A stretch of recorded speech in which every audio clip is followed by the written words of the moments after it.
Hello friends, welcome to பத்தி news world. நான் இப்போ வந்து கடைச்சக்கை தீயல் வைக்க போகிறேன். கடைச்சக்கைன்றது இதுதான். அதோட ஃபுல் வீடியோ நான் எடுக்க மறந்துட்டேன். அதை வந்து வெட்டி வெங்காயம் சேர்த்து வேக வச்சுருக்கிறேன். இப்போது ஒரு ஹாஃப் மூடி தேங்காய் எடுத்துருக்கிறேன். அதை வந்து நல்லா வறுத்து எடுத்துக்கலாம். கடைச்சக்கை வந்து ப்ரெஸ் பண்ணால் நல்லா மாவு மாதிரி இருக்கிற அந்த அளவு வேக வச்சு எடுத்துக்கணும். அது வந்து சீமைச்சக்கைன்னு சொல்லுவாங்க எங்கள் ஊரில். ஆனால் அதோட தமிழ் பேர் எனக்கு தெரியாது.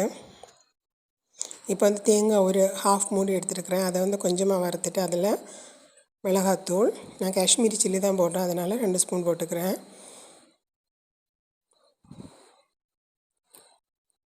அப்புறமா இது வந்து கரம் மசாலா, அது சின்ன ஸ்பூன்றதுனால 3 ஸ்பூன் போட்டுக்கிறேன். இது வந்து மல்லிப்பொடி, தனியாத்தூள் 2 ஸ்பூன், அப்புறம் ஒரு 4 பெப்பர், கூட கொஞ்சமாக வெங்காயம், கருவேப்பிலை எல்லாத்தையும் சேர்த்து நல்லா வறுத்து எடுத்துக்கலாம். இப்போ வறுந்துடுச்சு. அதை வந்து ஆற வச்சு அரைச்சி எடுத்துக்கலாம். மிக்ஸி ஜாரில் போட்டு நல்லா பேஸ்ட்டு மாதிரி அரைச்சி எடுத்துக்கணும். இதை நல்லா வழுவழுப்பாக பேஸ்ட்டு மாதிரி அரைச்சி எடுத்துக்கணும். இப்போ வந்து தாளித்து எடுத்துக்கலாம். அதுக்கு கடாய் வச்சுருக்கிறேன். கடாய் சூடானோடனே எண்ணெய் விட்டுக்கலாம்.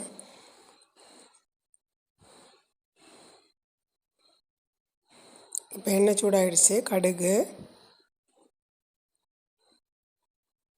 கறிவேப்பிலை,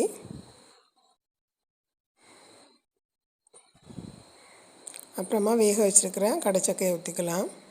கடைச்சக்கையும் வெங்காயம் சேர்த்து வேக வச்சுருக்கிறேன். ஈஸியாக வேகிறதுக்காக நான் குக்கரில் போட்டு 3 விசில் வச்சுக்கிட்டேன். அப்புறம் அரைச்சி வச்சுருக்கிற பேஸ்ட்டு ஃபுல்லாகவே வழித்து ஊற்றிக்கலாம். இப்போ கொஞ்சமாக உப்பு, கடைச்சக்கை வேக வைக்கும்போது நான் உப்பு போட்டுக்கிட்டேன். அதனால அந்த மசாலாவுக்கு தேவையான உப்பு மட்டும் போட்டால் போதும். இதை வந்து நல்லா கொதிக்கணும்.